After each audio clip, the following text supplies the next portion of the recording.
Welcome to Pivot and Thrive. I'm Karin McCarthy, founder of the Pivot and Thrive community, and it's a community resource for entrepreneurs who come together to grow their business more efficiently through collaboration, networking, and creative market opportunities. In the Pivot and Thrive interview series, we're showcasing business leaders who are demonstrating creativity, collaboration, and resilience with the hope that we can learn from each other so that we can accelerate the pace of small business success. We're recording today on Abenaki land, and we'll have a brief Q&A at the end. So feel free to populate your questions in the chat and we'll address them before we close. I'm so excited that you're here with me today and that we get to talk with Beth Hankes. Beth is the founder and CEO of Earth and Salt, and she is a sex education certificate student at the Institute of Sexuality, Education, and Enlightenment. Her path to find herself after years of self-repression and sexual questioning inspired her to open Earth and Salt. Through providing body-safe and affirming sex toys and inclusive and contextualized sex education, she'll help folks return to their innate sexuality and sensuality, whatever that looks like for them. She looks forward to breaking stereotypes, providing vital sex education to the community, championing other business owners and sexuality professionals, and developing a business where all are welcome and historically marginalized folks are uplifted and supported. Beth, I'm so excited to hear your story and to help share it with other people. Maybe you could just get started by talking to us a little bit about yourself and your inspiration for starting this company. Sure, of course. So thank you for having me. I really appreciate it. So the inspiration came from like multiple threads, which I think is true for a lot of us. You know, there's the light bulb moment, but there's a lot coming up to that too, leading up to it. So for me, I would say it mostly began in a couple of trips to Burlington. So my day job, which I still have, bought part of a company up here. They bought part of GE Healthcare. We got a team up here. They're lovely people. It was sort of like my first introduction to Vermont. And they were like, you should come visit. You should come visit. I did. That turned into, you should move here. So over a course of a couple trips, I brought my partner. And on one of the trips, we were looking to see if there was a store like this up here. And I saw that there wasn't. And I was totally shocked because it seems like a pretty progressive community, great combination of tourists, college students, locals of many ages, many generations. And people just seem really happy. Like people seem very happy and very healthy for the most part here, just on the street even. And so I had this that was the lightning bolt moment. Within 3 days, I thought, oh my God, I'm going to open this store. I'm going to do this thing, which is nuts, right? Like to say, turn to your partner and just say, so I think I'm going to open a business in Burlington, Vermont, where we don't live, like selling sex toys, which is not my background. But after he left and I told him I was serious, it became much more of a strong idea. And so my goal was really to provide that safe space, sort of as you said in the introduction, provide an affirming space. And really for me, it also came from my own last couple of years of struggling around what does my sexuality look like? What does my desire look like? What happens when you have health issues and your body doesn't work the way that it used to? And just feeling like a lot of lack of support. I found support eventually, but just it's not really there in the culture widely, sort of like thinking US culture, right? Sure.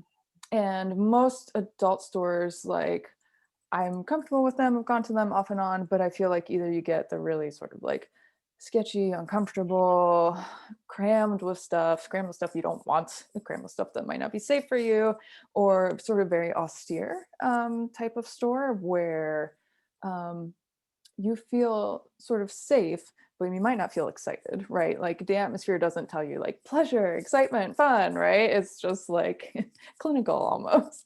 So I sort of had all of these thoughts together and said, well, I could, not only do I think a store like this would work in Burlington, I think it would also work as far as like meeting this sort of wide middle ground, I think, for folks who are just, have some sexual desire or want to reconnect to the sexual desire that they've had. They want to explore a little bit. They either have a partner they want to explore with or with themselves, and just trying to meet people where they are instead of being like, I need you to be, I don't know, Beyonce or Jennifer Aniston or whoever else, right? Like that's not the goal. The goal is you as you are, getting what you want, basically. So how do I meet people there?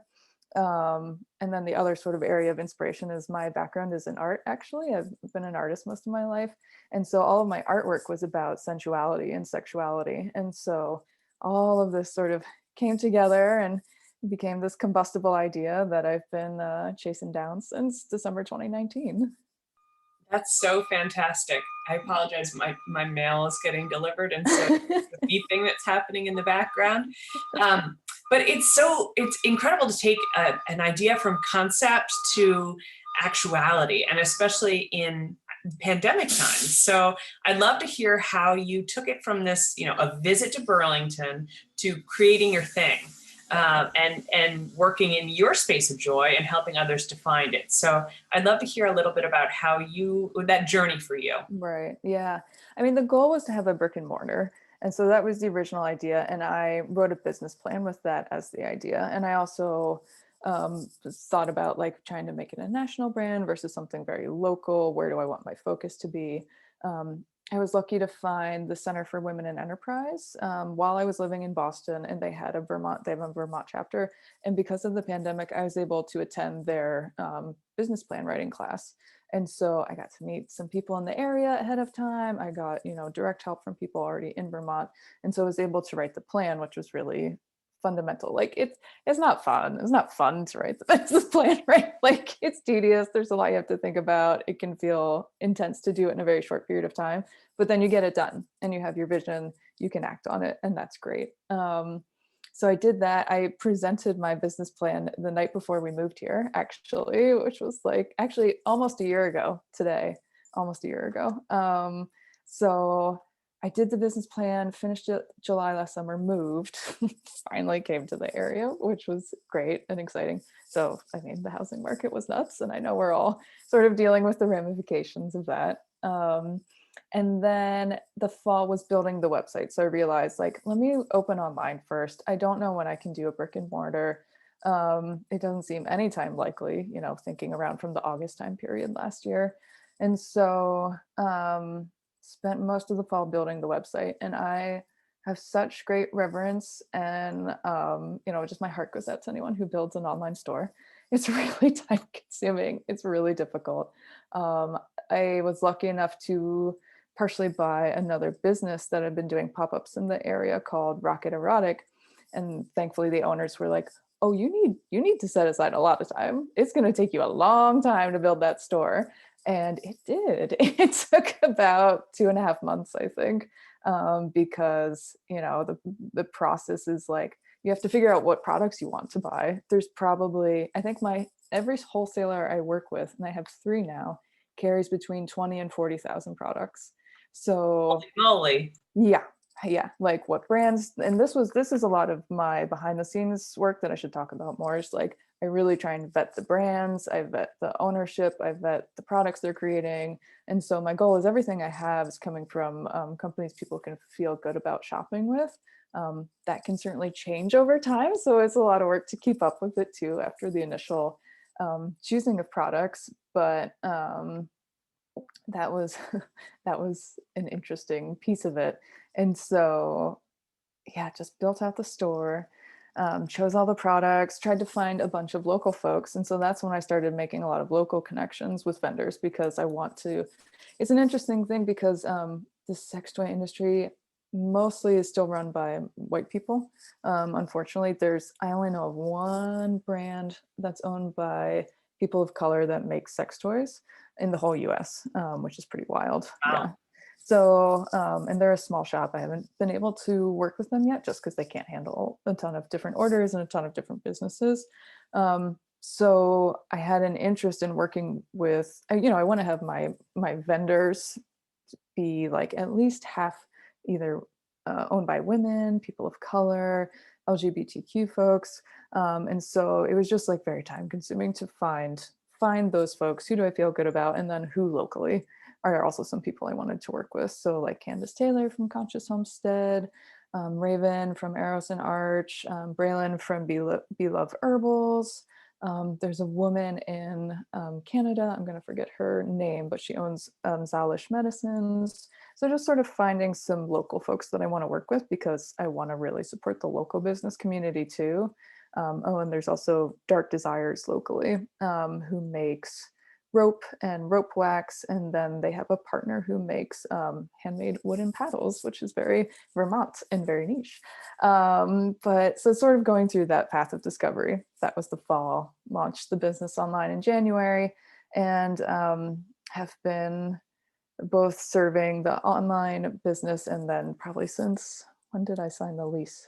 Sometime in May, I signed the lease for the brick and mortar. So now um, heavy into building out that brick and mortar space, which hopefully opens in August sometime. That's so exciting. Yeah. Can you talk a little bit about the transition from being an online shop to a brick and mortar store? What's involved there? What are some of the questions that you didn't realize you needed to ask?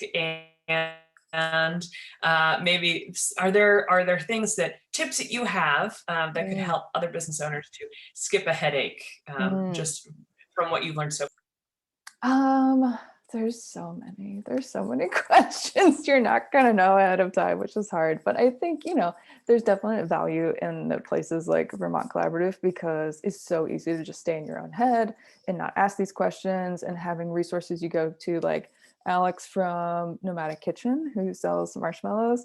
Like, she sells on Wix, and so she was able to, like, she told me at one point early on, she's like, you don't have a cart in your online store, like I can't access what's in my thing. I was like, I know, I can't figure it out on Wix, like how do I do this? it's important to know those Right, things though, right, and yeah, have people who can help you, test and try things. exactly, yeah, yeah. So um just asking around, just sort of trying to find out. And like, that's the benefit too of having the network. It's not like, oh, I need you to help me market my entire business idea. It's like, how do I do this small dumb thing I can't figure out, right?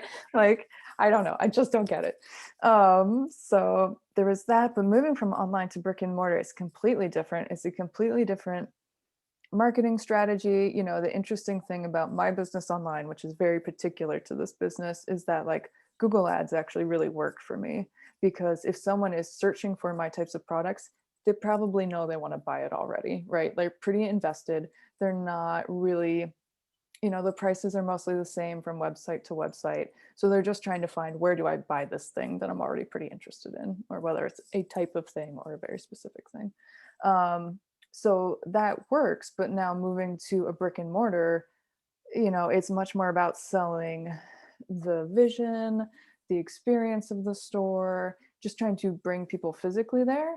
Mhm. And so you sort of have a longer, or just more steps to sort of have to think about. It's like, how do I get someone there? How do I get someone interested in the product? How do they convince them of the value of the products, or meet them where they are with like a product that they're looking for? So online, it's a little bit more easy, but then it's also a little bit more less personal.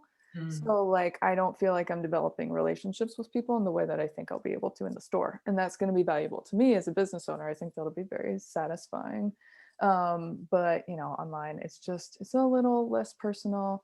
And you can grow a lot, and like, there are ways that you can be sort of like hands off with the business, but that's not why I'm doing this, right? Like, I'm doing it to like be with people and to support people, and feel like I'm building my own community too. So very different concerns. We were talking ahead of time about sort of challenges in the business.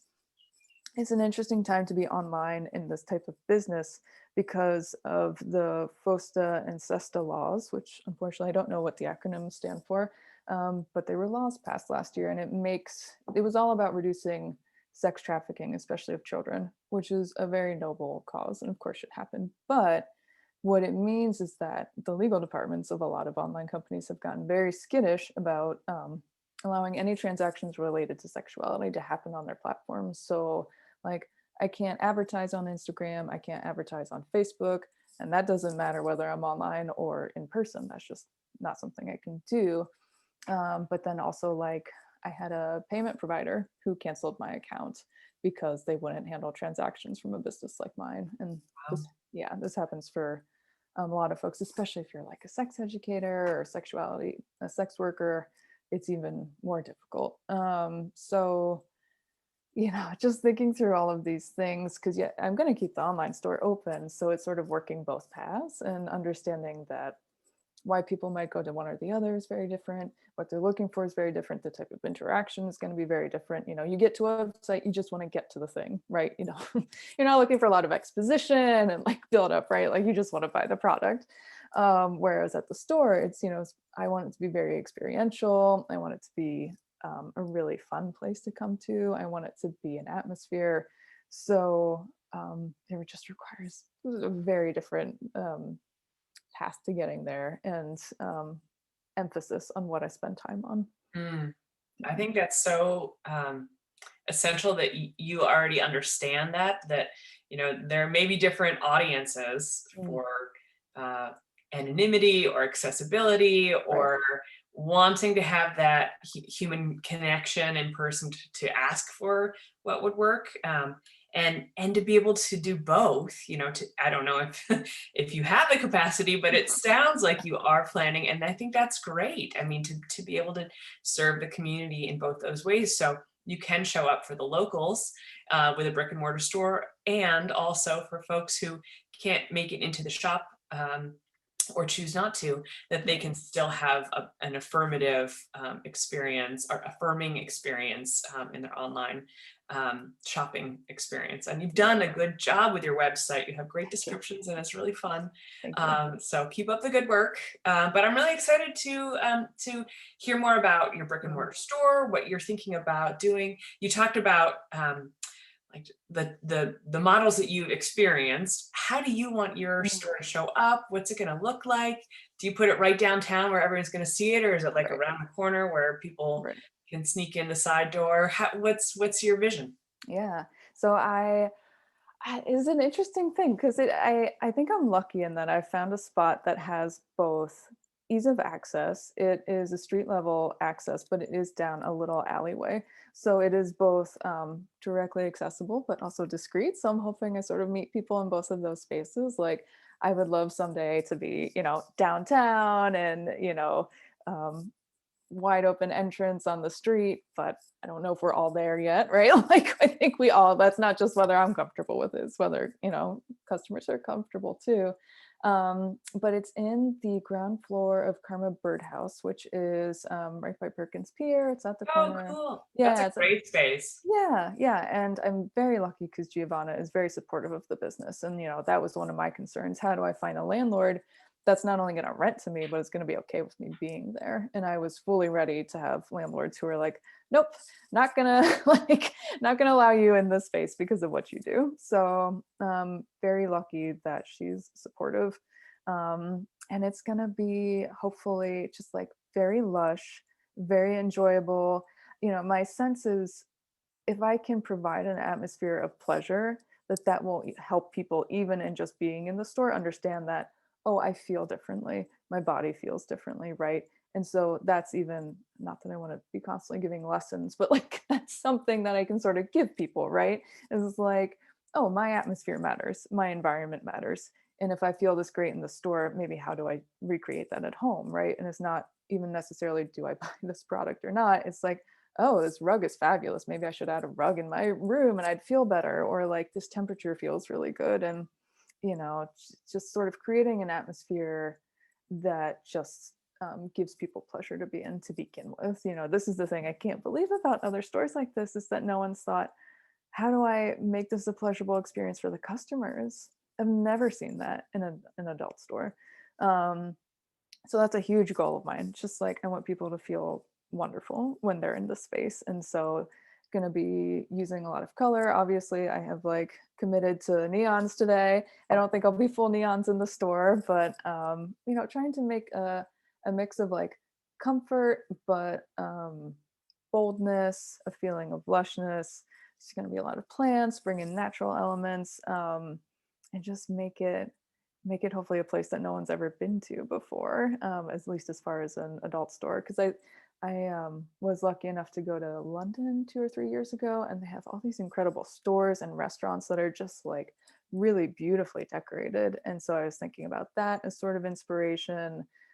Just you know, places that you go to and you're like, oh, this is different. This is amazing.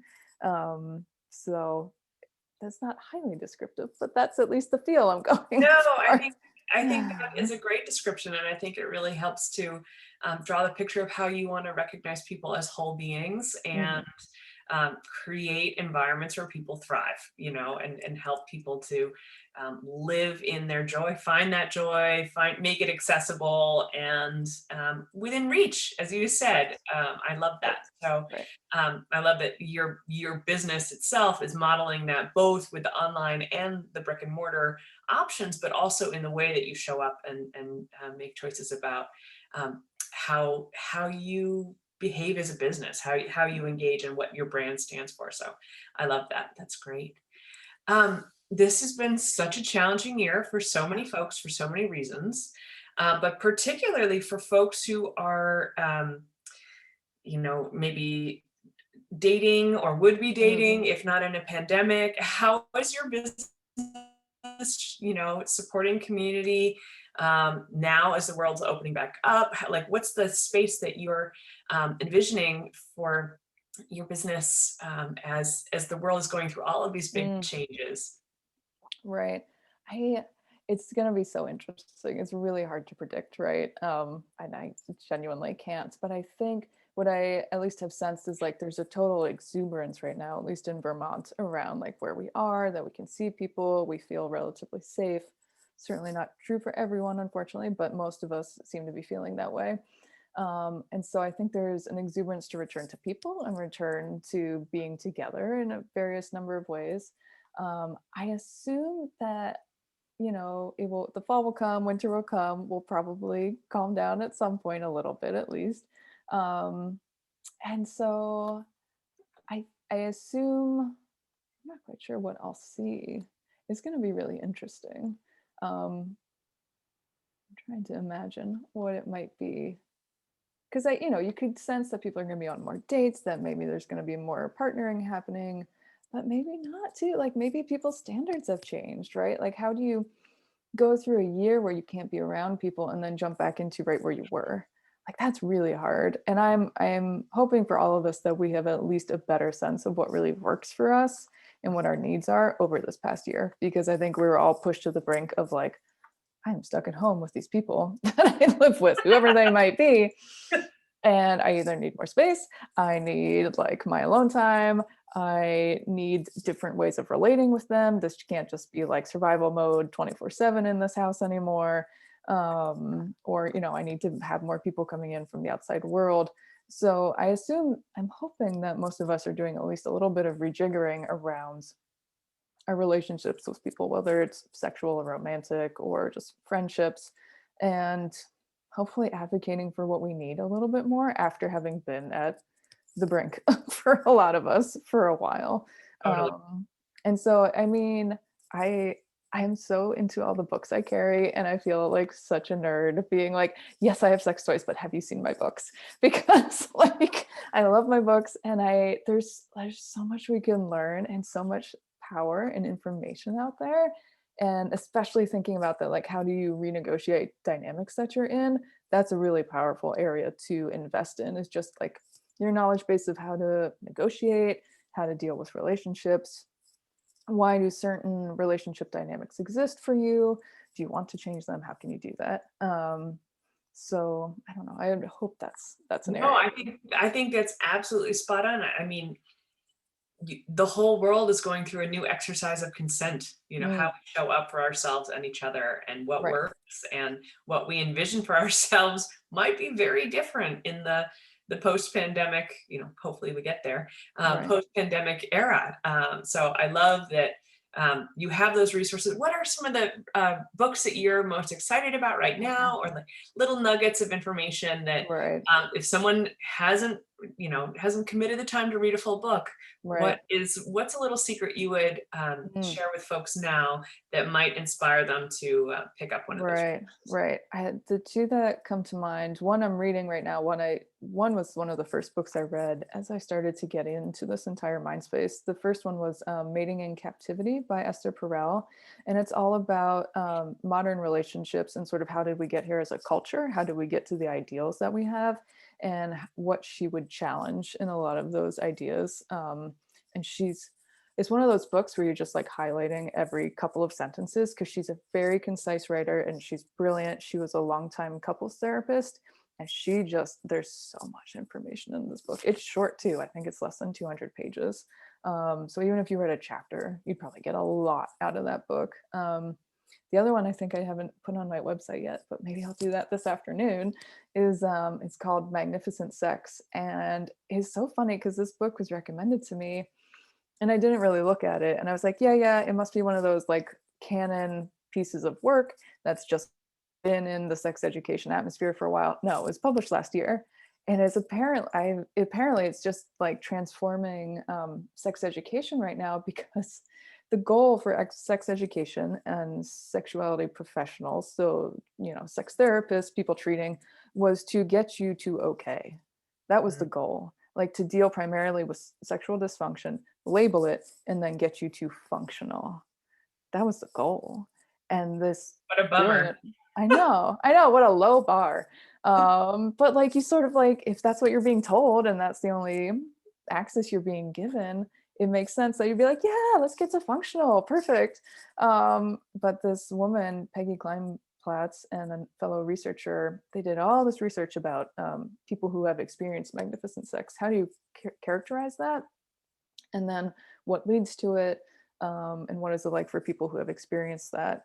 And she published a book about it. She published a book about her research, and it's another one that I'm just underlining page after page after page. And it is not rose petals. It is not like a lot of wine or anything like that. Like, it's very concrete, the dynamics that help lead people to magnificent sex and create that in their lives. And it's very just like useful. It's a little academic, but again, there's like one or two chapters you could read and you would probably completely redefine how you approach this if it's something you want in your life. So that's another one that I just want to like skip around town handing out Yeah, to people. that's fantastic. It sounds like it models the the study of positive psychology. The Yes. whole field of psychology was once, just about diagnosing and assessing malconditions and helping people to, you know, figure out what abnormalities they had Mhm. going on. And then this whole field of positive psychology really looked at what does human thriving look like? How do we Right. support it? How do we create environments for flourishing Mhm. where people are doing their best work, where they're supported, where they're able to share their best talents with the world? And Right. what would it look like if we were able to, if everyone was able to show up in that way and feel supported? We would be on a totally different trajectory. So let's Right. start it.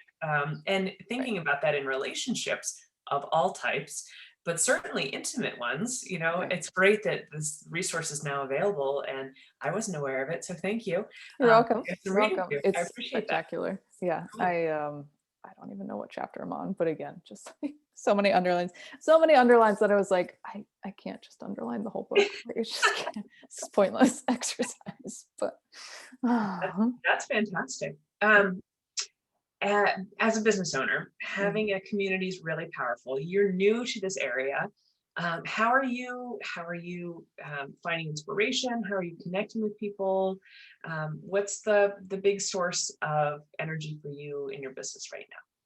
Yeah, I mean, this was one of the benefits of pandemic life for me in the last year, is that I am naturally pretty introverted, and it's so much easier to just jump on a Zoom call than go to a place and meet someone and commit to like 30 minutes where you don't know if the vibe's gonna feel right, or if you get there and you go, oh well, this was bad. But which thankfully hasn't really happened. But there's just a lot more ease with that, and especially too, as I have my day job still, like I have to balance all those things, and jumping on a call is so much easier than like, let me go drive to a place. So that was one benefit for me. And then this is such an interesting area to me because I lived in Boston for 12 years before this. And I don't know if I was just like not in the entrepreneurship world there, but the amount of resources I've found, groups like your own, where you can just go, you can just join, and there's all these people there, and events are happening, and people are so supportive, and just like the amount of women entrepreneur networks too that exist here is stunning, is really blew me away. And so I have felt complete ease in like just showing up and getting to know people and making myself known, and just slowly building over time. You meet one person and then they say, oh, maybe you should talk to this person. I mean, Karin, you've done that for me. Certainly you've introduced me to some people just that you've thought of, right, in just your life. And you're like, oh, right, that person, I got to introduce those two. And I think that's fine. I had a friend of mine recently use the phrase, I think, building at the pace of trust. And Mm. I think that's such an interesting approach in general, but also to networking, instead of like, let me go meet 300 people, right? And like tell them all about me. No, I'm not going to do that, right? Like I want it to be much more authentic and real than that. So I never put any goals around the networking, but just sort of like trusting that I will continue to meet people and I will continue to be introduced to people because of the existing network I have, and that it can keep growing from there. And I know, I count myself very lucky to be in this area where I had no idea before I even got here that that existed. Well, I'm so glad you're here and that it's felt welcoming. I had no idea that you just started. If you hadn't told me, I wouldn't have known that you just started in the last year because everybody knows you. And is referencing Earth and Salt, or I'll say, "Oh, have you collaborated with Beth?" And they're like, "Yeah, I've got something lined up for next month or Mm, whatever." And it's so cool to hear how you're making inroads and using collaboration to grow your business. I just love that. Can you talk about some of the pop-up events that you've done, some of the things mm, that you're looking to do in the future? yeah. What's your vision for that? Yeah, I did my biggest one was at Sangha Studio in downtown Burlington in April, and that was spectacular and sort of convinced me that a brick and mortar could be very possible because I just had so many people come that day, excited about the product, excited about the business, and that was really amazing and affirming for me. And then the second one I did was as part of, I think I can, yeah, I think they're fine with me calling it this, a naked circus run by the Pride Center that happened in Montpelier sometime recently. I can't remember if it was May or June. And just having a table there. And again, sort of like that's sort of the work at an early stage of the business, just showing up in places where people already are, which is outside of my comfort zone, but necessary. So that was a great night. I really appreciated doing that. And it is so much more about just like meeting people than making sales, and just like letting people meet me and know, hopefully, gaining some trust from them about who I am and how I can support them. And then going forward, I mean, pop-ups are a lot of work. And again, I commend anyone who has pop-ups as part of their business strategy or as their only strategy. That is a lot of work. That's a ton of work. I didn't have a lot of stamina around it. I very quickly was like, this doesn't really work for me. I don't like hauling things. It's not my thing. So I don't know how many more I'll do, but also I want to have outreach around the state, right? Like, sure, this is going to be a Burlington shop, but I want it to be for all of Vermont. I'd love it to also have like some brand recognition all around New England eventually. So doing some outreach, continuing to do pop-ups as it makes sense. I definitely will have that as part of the strategy too. That's great. Yeah. Now, I understand that you're in the middle of a community sourcing campaign to Mm, help support funding for your brick and mortar store. yeah. How has it been running, a crowdsourced Yeah. campaign, doing that sort of launch? Where are you in that process? How can we help you? Yeah. It's going okay. And like I think keeping with the theme of like trying to stay authentic is a really difficult thing. And I think if you have any difficulties around sense of rejection or what's another word, disappointment, and people showing up, and you can easily have preconceived notions about what that looks like, it's going to be rough for you, especially if you're a fairly new business, right? Because I know there's been a couple campaigns recently. Be Smiley Preserves doing the one for Mini Factory, Juniper Collective doing another mural as well. And I have to sort of check my expectations because they've done really well, which is great. And I'm thrilled for them because those are both so worthwhile. But like, I don't, I think Be Smiley's been around for like 7 years or something. And me, as someone who's like still first year in the business, truly, I can't have those same expectations, but it's really easy to be like, look at the numbers. Oh my God. Right. Like you just got to this terrible place, which is just unfair to myself. But it's really easy to do. And it's very difficult to have appropriate expectations when you're really new in the business. I think that's just in general one of the basic challenges of year one of business is whatever your expectations are, they are incorrect. And you're not going to know that until you go through them, right? So that's just something I have to deal with and manage. And I'm lucky to be working with Julia Atherton, and she's keeping me honest, sort of just like, divorce yourself from your expectations and, whatever sense of rejection you might feel, because it's not personal, right? And so continuously keeping that like healthy distance in your business too, of like, this is business, this is me, we're not the same. That's tough, especially when it is a passion project and it comes from something very personal. So just managing that while continuing to show up for it is a big challenge, right? But I can say it's incredibly helpful. It makes such a huge difference. Startup costs are pretty serious, right? Like I think the total cost for the brick and mortar will probably be around 20,000 or a little bit more, because you just got to build it out. You got to make it look nice. I want to make it look nice.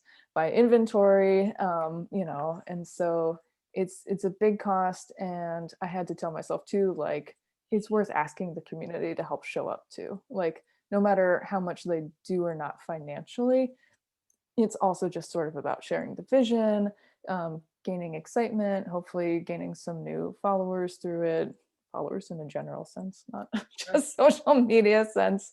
And so there's a lot of value that's outside of the financial aspect. Financial aspect is helpful, but there's more there too. So it's an incredible thing to go through, and I'm impressed that so many people do it. And I'm impressed that people are like, yeah, crowdfund, it's going to be great. It might not be great, right? Like it might be really hard for you depending on what your Heartbreak. business is, Yeah, yeah. So that's been fun. That's been Well, interesting. it takes a lot of guts to put yourself out there like that. And I hope that people are, showing up for you and you're feeling that, that buoying effect of people either shopping with you because they've Right. seen something or contributing to your campaign. And once you have that network of people who have contributed, you have investors who are committed, have already demonstrated that they want to see your success. And so I truly, truly hope that you're able to, feel that like warm community hug Yeah. Yeah. of people wanting to see your launch be successful and to support you beyond as you open your doors and create this next great thing. Are there ways that community members can support you in particular right now? What's the best way to be in touch with you if folks Yeah. are interested? Yeah, I'd say there's two things.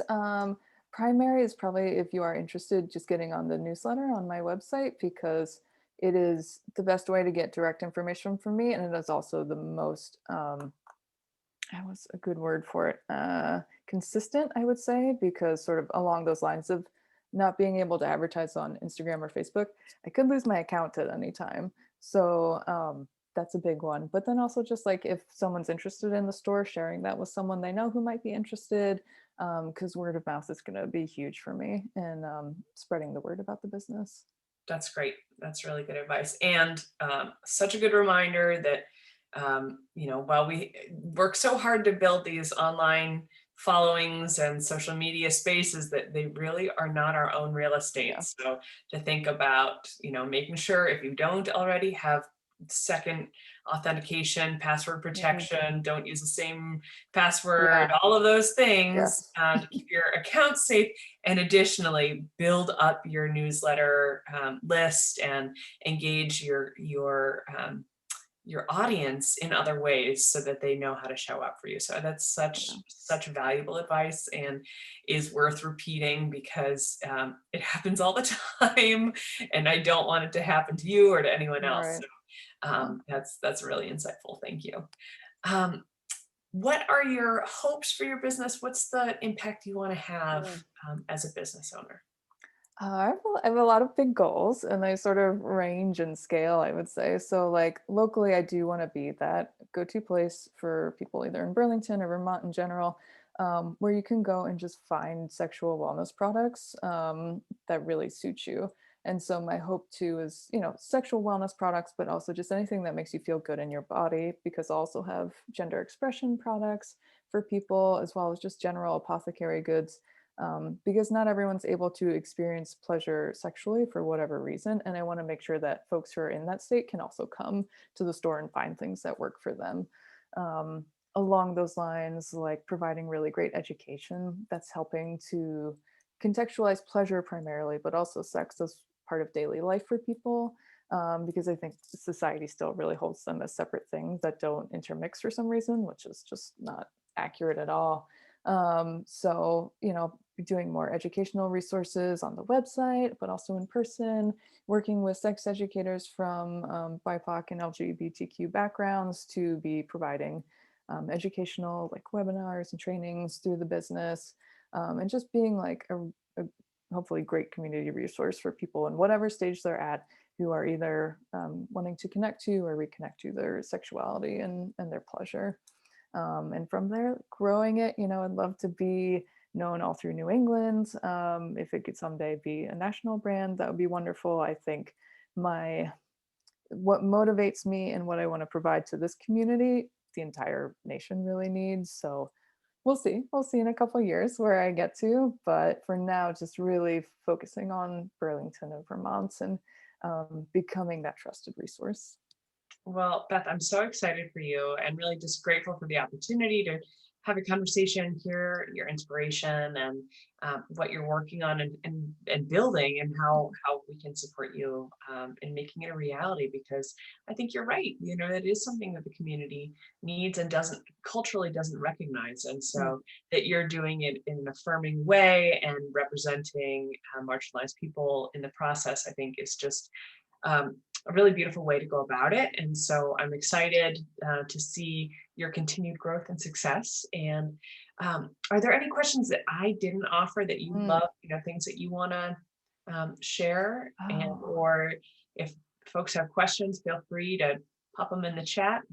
Hmm. I don't know. I know there was one thing in the chat from earlier. Okay, so I got that note from Heather. Heather, if you have any questions, let us know. I'm trying to think if there's anything you haven't asked related to it. Um, I don't think so much. I mean, we covered a big breadth of things. I think we covered all the important points at the moment, really. And nothing sort of came up as a flag through we were talking of like something to circle back to. So no, I think we Well, could. you're a natural. I think Oh, you thanks. make the conversations. We joke Hmm. that like I blush really easily, and I was like, Beth, Right. I don't know if I can do this, without like turning red hot. But really, this is just a human conversation and about experiencing a whole range of emotions and creating the opportunity for people to live their fullest, best life and to show up as they are and find resources that can support them in that moment and also to see possibility for their future and to Right. experience joy and pleasure and find resources or community or network to support them in that. So I absolutely love that. And I'm just really excited to see your success. And if you haven't already, please follow Beth on Earth and Salt Shop on Instagram and join her newsletter. Her shop is lovely. You should explore and have some fun. And Beth, thank you so much. It's really just been a pleasure to speak with you today. And I'm really looking forward to seeing what you create next. Great. Thank you so much. I really appreciate it. It was a great conversation. We managed, neither of us blushed too much. I don't think I did, even though I also have the tendency. So yeah, this was Oh, lovely. Thank you. thank you.